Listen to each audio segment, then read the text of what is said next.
Star-News.am-ը շարունակում է լուսաբանել դերասանուհի Մարի Պետրոսյանի անձնական կյանքում տեղի ունեցող իրադարձությունները, նրա ամուսնալուծությունը, բռնության ենթարկվելու փաստը, ինչպես նաև այն հրապարակումները, որոնք վերջին օրերի ընթացքում դերասանուհին կատարել է սոցիալական հարթակներում։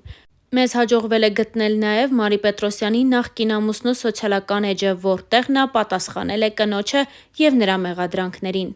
Գևորգը գրել էր հետևյալը. «Երբեք քեզ մի ցածրացրու այն մարդու առաջ, ով քեզ չի հարգում։ Սերը լավ բան է, բայց սիրելուց առավել կա ինքնասիրություն, որ չի կարելի գցել ոտքի տակ», նշել էր նա ու վիրավորական խոսքեր հավելել նախկին կնոջ հասցեին։ Նա Մարիին անվանել էր «բոլորի ընտանիքը քանդող աղջիկ»։ Դերասանուհի Մարի Պետրոսյանն իր սոցիալական հարթակներում արձագանքել է Star-News-ի հրապարակմանն ու գրել հետևյալը. «Ոստիկանության ժամանակին և ճիշտ գործողությունների շնորհիվ ամեն ինչ արագ կարգավորվեց։ Հանցագործությունը կատարած անձը հիմա կրում է օրենքով նախատեսված պատիժը։ Բոլոր գործընթացները կատարվել են օրենքի համաձայն և ոստիկանության, դատախազության և դատարանի արագ արձագանքի շնորհիվ։ Ես այսօր առողջ եմ ու իմ երեխաների հետ, ապահով ու խաղաղ միջավայրում», նշել էր Մարին։ Իսկ մենք նշենք, որ դերասանուհի Մարի Պետրոսյանի ամուսինը կալանավորվել է, հարուցվել է հանրային քրեական հետապնդում, ֆիզիկական ու հոգեկան ներգործություն կատարելու կասկածանքով, հայտնում են քննչական կոմիտեից։ Հարցազրույցներից մեկի ընթացքում Մարի Պետրոսյանը նաև խոսել էր Ազիզյաններում իր կատարած կերպարի և դերակատարման մասին։ «Երբ իմ կերպարի համար հայտարարվել էր քաստինգ, իմ գնալը շատ պատահական ստացվեց։ Քաստինգի մասին վերջին օրն եմ իմացել։ Միայն գիտեի, որ կերպարիս անունը Մարի է, ինչը ինձ ուրախացրել էր։ Առաջին փորձից հետո կրկին հրավիրեցին, բայց ես չգիտեի՝ ինչ նախագիծ է ինձ սպասվում և ում հետ եմ խաղալու։ Մի քանի օր անց իմացա, որ խաղալու էի Հայկ Մարությանի հետ, իսկ երբ իմ դասախոսից Աբել Աբելյանից զանգ ստացա, իմացա, որ անցել եմ։ Չեմ կարող նկարագրել ուրախությանս չափը։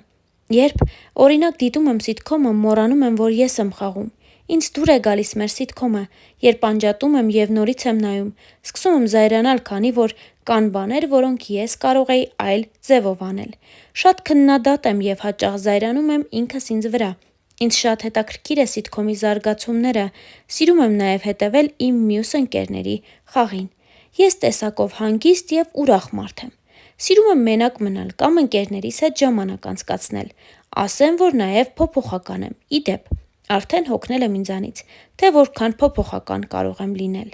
Երբ օրինակ ոգեշնչվում եմ, սկսում եմ պարել։ Հիմա պատրաստվում եմ կավագործության և նկարչության գնալ։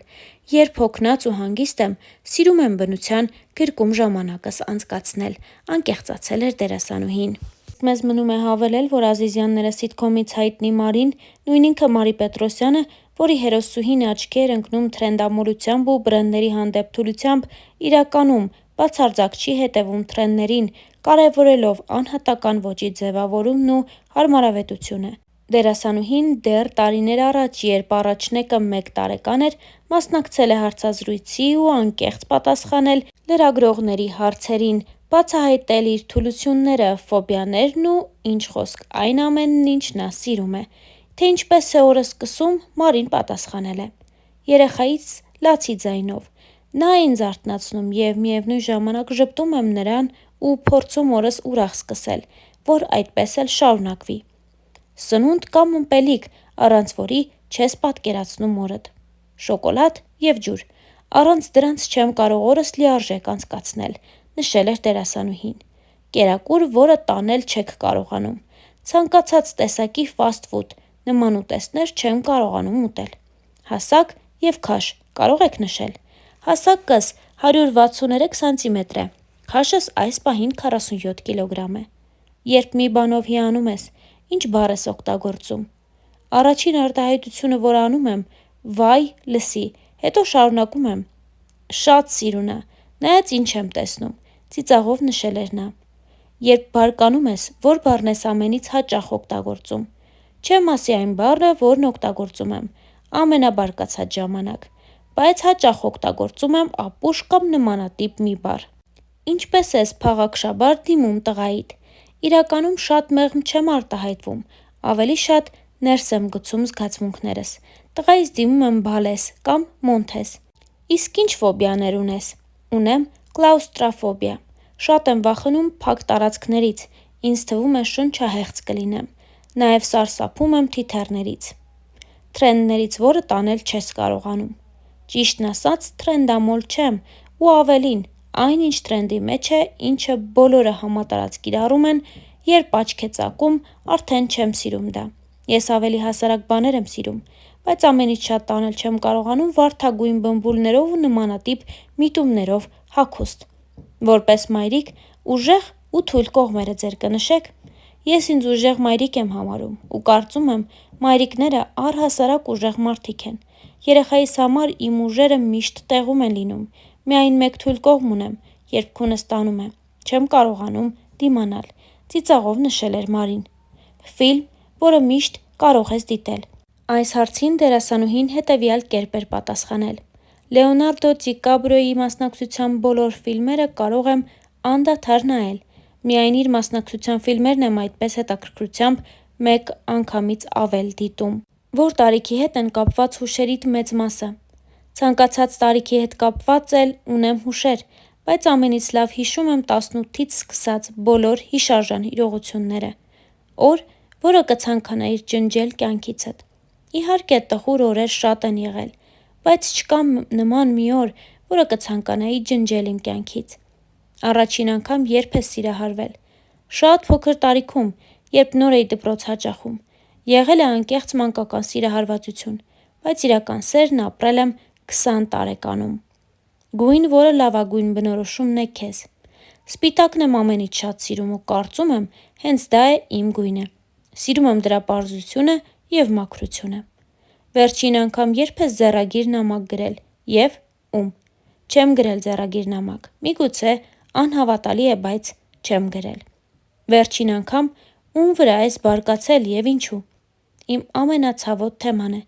Բարկացել եմ տղայիս, Մոնթեի վրա, որովհետև շատ չարաճճի երեխա է։ Տան պարագաներն է կոտրում, երբեմն իրեն է վնասում։ Իհարկե, երեխա է, չի հասկանում, բայց եթե մեղմ լինեմ, այդպես էլ կշարունակի։ Դրա համար երբեմն թեթև բարկանում եմ։ Վերջին անգամ երբ ես ուրախությունից արտասվել և ինչ առիթով։ Հետաքրքիր է,